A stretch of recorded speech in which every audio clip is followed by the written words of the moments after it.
धर्म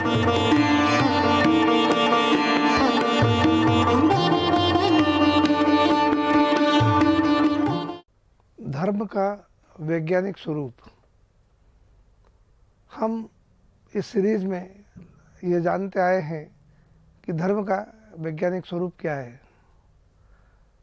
आज हम अन्न देवता के ऊपर बात करेंगे, क्योंकि हमारे पुराणों शास्त्रों में लिखा है कि अन्न देवता होता है, अन्न से ही जीवन चलता है। तो देखिए, विचार करते हैं कि जब हम होटल में जाते हैं तब हमारी मनोवृत्ति क्या होती है। होटल में जाकर हम कम से कम भोजन का ऑर्डर देते हैं, क्योंकि हमें बिल चुकाना पड़ता है, हमारा आर्थिक खर्च होता है, इसलिए हम उतनी ही प्लेटों का, उतनी ही सामग्री का ऑर्डर देते हैं जितनी हम उस समय उपयोग में ले सकते हों। कभी कभी ऐसा हो जाता है कि गलती से कोई एक आध आइटम ज़्यादा आ जाती है और उसको हम नहीं खा पाते हैं। तब क्या करते हैं, बेरे से कहते हैं भाई इसको पैक कर दे, घर ले जाएंगे, फ्रिज में रख देंगे, वहाँ खा लेंगे, दूसरे दिन खा लेंगे। तो होटल में हम कुछ भी फेंकने की चेष्टा नहीं करते हैं। प्लेट बिल्कुल साफ़ हो जाती है, खाना एकदम उपयोग में आ जाता है, क्योंकि वहाँ हमें होटल का बिल चुकाना पड़ता है, हमारा आर्थिक हित जुड़ा रहता है। अब देखिए, दूसरी ओर हम शादी ब्याह में जाते हैं। शादी ब्याह में जाते हैं तो क्या होता है, वहाँ बफे डिनर होता है। बफे डिनर कहो चाहे बफेलो डिनर कहो, भीड़ लगती है, भीड़ टूट पड़ती है, और इस जल्दबाजी में हम अपनी प्लेट भर लेते हैं। खूब लबालब प्लेट को भर लिया, ऊंचा ढेर कर लिया, फिर खाना शुरू किया। खाया तो खाया, नहीं खाया तो क्या किया, उठा के डस्टबिन में डाल दिया। वहाँ हमें दर्द नहीं आता है कि हम ये भोजन झूठा क्यों छोड़ रहे हैं, डस्टबिन में क्यों फेंक रहे हैं। होटल में हमें दर्द आएगा, पर शादी ब्याह के पार्टी में, सवा मणि के जीवन में, दाल बाटी चूरमे की पार्टी में, या जहाँ पर भी भोजन प्रसादी भंडारा हो रहा, वहाँ पर झूठा छोड़ने में हमें दर्द नहीं आएगा। क्यों? क्योंकि हम सोचते हैं हमारा क्या नुकसान है, यहाँ कौन देख रहा है कि हम खा रहे हैं या झूठा छोड़ रहे हैं। तो देखिए, शादी विवाह में, सवा मणि में 3 पार्टी होती है। एक वो जिसने आपको बुलावा दिया है, न्योता दिया है। दूसरा वो कैटरिंग वाला जिसने आपके लिए खाना बनाया है, आपको परोसा है। और तीसरा मैं खुद, जिसने प्लेट भर ली और प्लेट भर के डस्टबिन में डाल दी। अब आप बताइए, इन 3 पार्टियों में सबसे अधिक नुकसान किसको हुआ है? न्योता देने वाले को हुआ है, आपको बुलावा देने वाले को हुआ है, या उस कैटरिंग वाले को हुआ है, या मुझे हुआ है? तो भौतिक रूप से सोचे तो लगता है नुकसान तो बुलावा देने वाले का हुआ है, क्यों खाना उसने बनवाया था, वेस्टेज उसका हुआ है। या फिर पर प्लेट के हिसाब से यदि ऑर्डर दिया है तो कैटरिंग वाले का हुआ है, होटल वाले का हुआ है, इवेंट मैनेजमेंट वाले का हुआ है। मेरा क्या हुआ है? मुझे तो खाना था तो ठीक, नहीं खाना था तो फेंक दिया, मेरा क्या गया? किसने वीडियो शूटिंग भी नहीं की कि मैं कितना खाना फेंक रहा हूँ? लिफाफा भी एक ही देना पड़ेगा। ये तो है नहीं कि एक प्लेट खाने का और एक छोड़ने का 2 लिफाफे देने पड़े। तो अपेरेंटली, सामान्यतः नज़र आता है या तो बुलावा देने वाले का नुकसान हुआ है या कैटरिंग वाले का नुकसान हुआ है। मेरा नुकसान क्या हुआ है? और जब मेरा नुकसान हुआ ही नहीं है तो मैं परवाह क्यों करूं कि मैं खाना खा रहा हूं या छोड़ रहा हूं। पर इसी बात को आप वैज्ञानिक तरीके से सोचिए। जब साइंस की बात करेंगे तो आप तर्क से बात करेंगे, भावनाओं से बात नहीं करेंगे, अपरेंट बात नहीं करेंगे, औपचारिक बात नहीं करेंगे, तब आप साइंस की बात करेंगे। तो देखिए, साइंस के हिसाब से सोचे तो सबसे अधिक नुकसान किसका हुआ? मेरा खुद का हुआ, उस आदमी का हुआ है जिसने झूठा छोड़ा है, जिसने डस्टबिन में खाना डाला है। आप पूछेंगे कैसे? बड़ी सीधी सी बात है भाई। जिसने बुलावा दिया है उसने तो सुबह ही राशन पानी लाकर हलवाई को दे दिया, तो उसका जो खर्चा होना था वो तो सुबह ही हो गया है। शाम को खाने खाने तो लोग आएंगे। ये कैटरिंग वाले का पूछें तो कैटरिंग वाले को भी जो खाना बनाना था बना के रख दिया उसने। अब उसका क्या नुकसान हुआ? पर नुकसान तो उस आदमी का हुआ ना जिसने खाना झूठा छोड़ा है, डस्टबिन में डाला है। वो कैसे?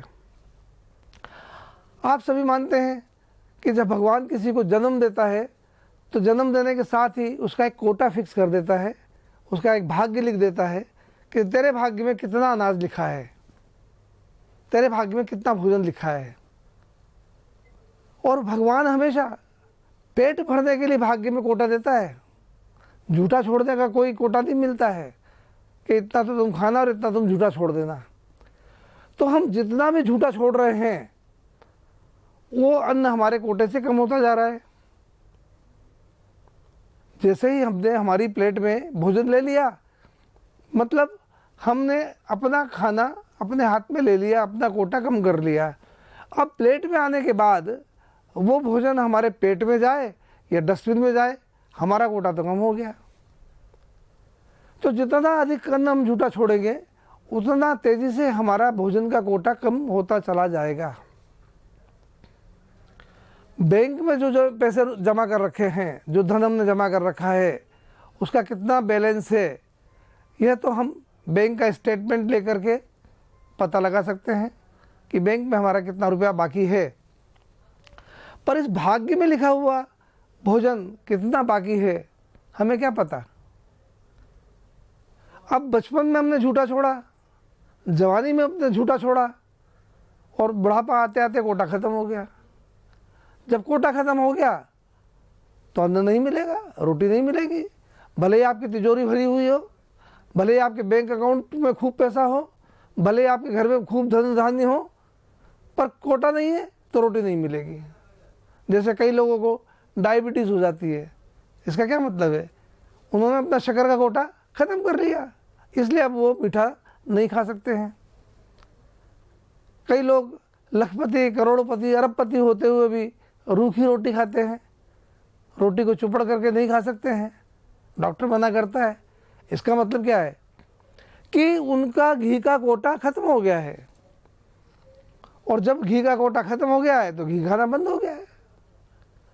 तो घर में चाहे जितनी धन दौलत हो, बैंक में चाहे जितना बैलेंस हो, यदि हमारा कोटा अन्न का ख़त्म हो गया है तो हम खाना छोड़ देंगे, नहीं मिलेगा। और जब हमको खाना नहीं मिलेगा तो हम क्या करेंगे? दोष देते हैं, अरे हमारा बेटा नालायक निकल गया है, वो रोटी नहीं देता है, अरे बहू बड़ी ख़राब निकल गई है, वो रोटी नहीं देती है। अरे भाई, बेटा भी अपने पेट का जाया है और बहू भी हम पसंद करके लाए थे, ये खराब कब से हो गए? खराबी तो हमने अपने साथ की है कि अपना कोटा ख़त्म करके बैठ गए, और अब दोष बेटे और बहू को देते हैं, दुनिया को देते हैं, डॉक्टरों को देते हैं कि डॉक्टर ने हमारा खाना बंद कर दिया। गलती हमारी है, ये कोटा हमने ख़त्म कर दिया है। हमें इस कोटे को बचा के रखना था, पर हमने तो बेदर्दी से भर के प्लेट और प्लेट भर के खाना डस्टबिन में डाल दिया। अब क्या करें? बड़ी मुसीबत हो गई। तो आप बताइए, क्या इस कोटे को बढ़ाने का कोई उपाय है? क्या किसी भी तरीके से हम अपना ये कोटा बढ़ा सकते हैं? तो कई लोग कहते हैं हाँ बढ़ा सकते हैं। भाई कैसे बढ़ा सकते हैं? आप दान पुण्य करो, लोगों को खाना खिलाओ, तो ये कोटा बढ़ेगा। अच्छी बात है भाई, दान पुण्य करो, अन्नदान करो, लोगों को भोजन कराओ, कोटा बढ़ जाएगा। पर मान लो किसी के पास दान पुण्य करने को पैसे नहीं हो तो वो एक कोटा कैसे बढ़ा लेगा? ज़रा बताएं आप। कोई तरीका है ऐसा कि मेरी जेब से एक पैसा भी खर्च नहीं हो और मेरा कोटा बढ़ जाए? इस तरीके को ढूंढने के लिए थोड़ा और विचार करना पड़ेगा। देखिए, जब भी कोई आदमी किसी दूसरे के लिए कोई काम करता है तो उसे कमीशन मिल जाता है। जैसे एक दलाल किसी के लिए दलाली करता है तो उसको दलाली मिल जाती है। जैसे कोई माल बेचने वाला हो, कोई कपड़ा बेचने वाला हो, या कोई भी प्रकार का कमीशन एजेंट हो, तो खरीदने वाला कोई और है, बेचने वाला कोई और है, पर जो मध्यस्थ है उसको कमीशन मिल जाता है। यहाँ तक कि जो आदमी पुलिस के लिए मुखबिरी करता है ना, उसको भी कुछ ना कुछ मिल जाता है।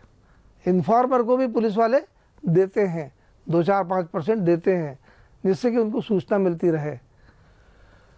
तो क्यों ना हम यही काम भगवान के लिए करने लग जाएं, अर्थात हम लोगों को जगाएं कि भाई देखो, अन्न देवता है, झूठन छोड़कर अन्न का अपमान नहीं करें। अन्न का अपमान नहीं करेंगे तो आपका कोटा देर से खत्म होगा।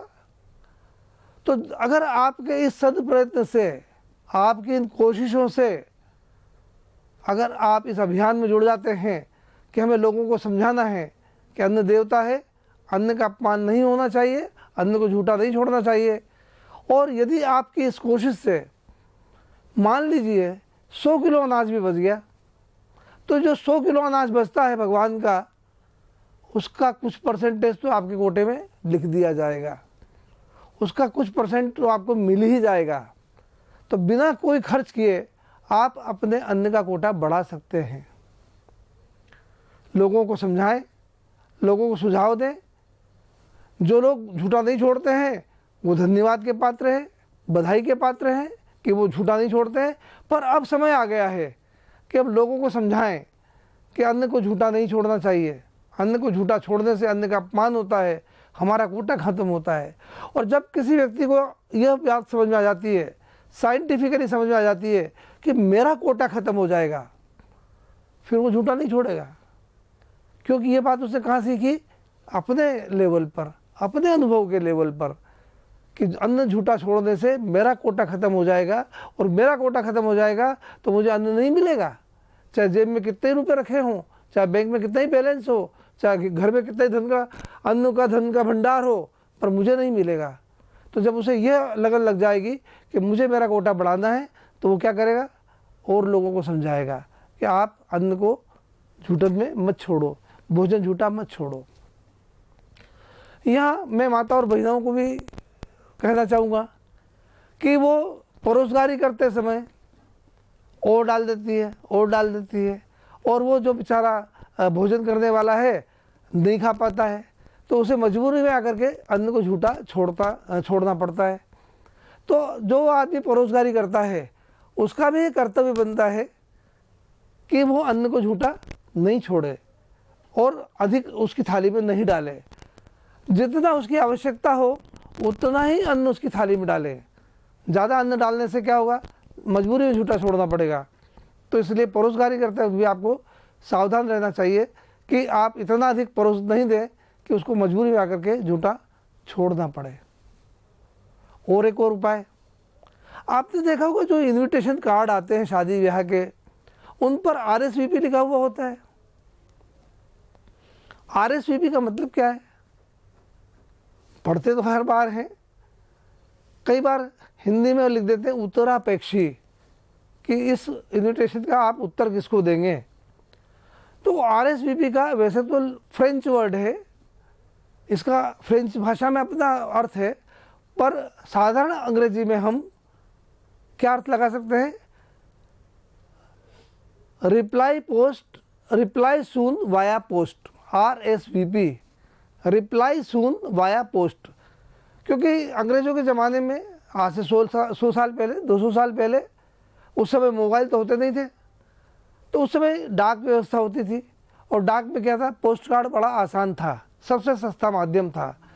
तो हर अंग्रेज़ अपने इनविटेशन कार्ड के अंदर यह लिख देता था कि आप इस इनविटेशन का जवाब किसको देंगे। तो साथ लिख देता था RSVP, रिप्लाई सून वाया पोस्ट। आपका फ़र्ज़ बनता था कि आप उस इनविटेशन को पाने के बाद नोटा देने वाले को बताएं कि आप आ रहे हैं या नहीं आ रहे हैं। क्यों? आज देखिए होटल में आप अगर भोजन की व्यवस्था करते हैं तो एक प्लेट कम से कम 500, 700, 1000 रुपये की होती है। अगर कोई रिच आदमी आयोजन करता है तो कम से कम 2000 रुपये की एक प्लेट होती है। और हर आयोजन करने वाले को, हर न्योता देने वाले को, होटल वाले को मिनिमम गारंटी देना पड़ती है कि उसके कितने मेहमान आने वाले हैं। 100 आएंगे, 200 आएंगे, 500 आएंगे, 1000 आएंगे, 2000 आएंगे, उसे मिनिमम गारंटी देना पड़ती है। अब मान लो उसने 500 प्लेट की मिनिमम गारंटी दी और 200 आदमी आए तो बताओ कितना नुकसान हो गया।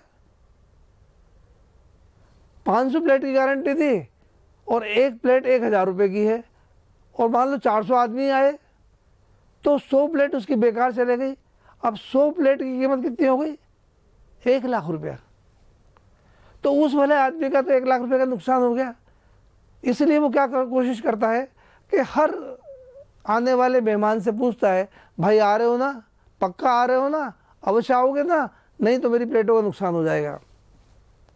मान लीजिए कोई होटल में व्यवस्था नहीं करता है, वो अपने घर में या धर्मशाला में या वैवाहिक स्थल में व्यवस्था करता है और हलवाई बिठा के खाना बनवाता है, पर परोसगारी के लिए उस केटरिंग वाले को उसे भी मिनिमम गारंटी देना पड़ती है कि कितने लोगों की परोसगारी करना है, कितने लोगों की केटरिंग करना है, कितने लोगों की क्रॉकरी चाहिएगी। और आजकल उसकी भी रेट 50 रुपये से लेकर 200 रुपये तक है।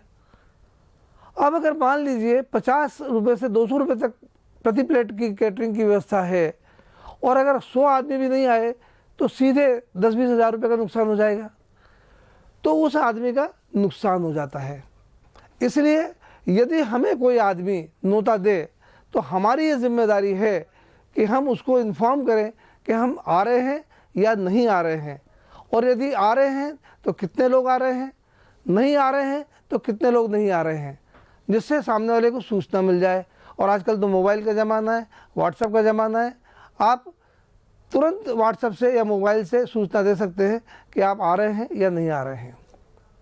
इसका एक और फ़र्क पड़ेगा, मान लीजिए उसने 1000 आदमी खाना बना लिया और 500 लोग आए तो 500 आदमियों का खाना बेकार जाएगा। अब क्या करेगा? 500 आदमियों का खाना किसी मंदिर के बाहर, धर्मशाला के बाहर या किसी कोड़ियों के स्थल पर या किसी गरीब बच्चों के लिए ढूंढेगा और वहाँ जाके बांटेगा। और कोई ज़रूरी नहीं है कि इतने सारे लोग मिल जाएं, तो अन्न वेस्ट होगा। अब जिस आदमी ने आपको न्योता दिया, बड़े प्यार से आपको कार्ड दिया कि आप मेरे बेटे की शादी में पधारे या इस फंक्शन में आइए, शोभा बढ़ाइए, और आप कार्ड हाथ में लेके क्या कहते हैं? हाँ ज़रूर आएंगे, ज़रूर आएंगे। और जिस दिन फंक्शन होता है, जिस दिन खाना होता है, उस दिन आपकी मर्जी में हुआ तो गए, नहीं मर्जी में हुआ तो नहीं गए। कौन सा सामने वाला पेनल्टी लगा देगा या आपका नाम लिस्ट में से काट देगा कि अगली बार इस आदमी को नहीं बुलाना है। तो आपको जैसे ही उसने कार्ड दिया, एक तरह से आपको न्योता तो दिया ही दिया है, परंतु आपके भाग्य का जो कोटा है उस पर एक बीरर चेक काट दिया है। अब आपकी जिम्मेदारी है कि या तो इस चेक को भुना ले या इसका स्टॉप पेमेंट कर दें। भुना लेने का मतलब उस फंक्शन में आप ज़रूर जाएं और भोजन करें, या फिर आप मना कर दें कि आप नहीं आ रहे हैं, और नहीं आ रहे हैं तो क्यों नहीं आ रहे और कब कितने लोग नहीं आ रहे हैं। तो या तो इस चेक का स्टॉप पेमेंट कर दें या इस चेक को भुना लें। अन्यथा अगले ने तो आपके कोटे पर चेक ड्रा कर दिया है, अब अगर आपने इसको स्टॉप पेमेंट नहीं किया है तो वो जो खाना आपके नाम का वेस्ट होगा वो आपके कोटे में से कम होगा।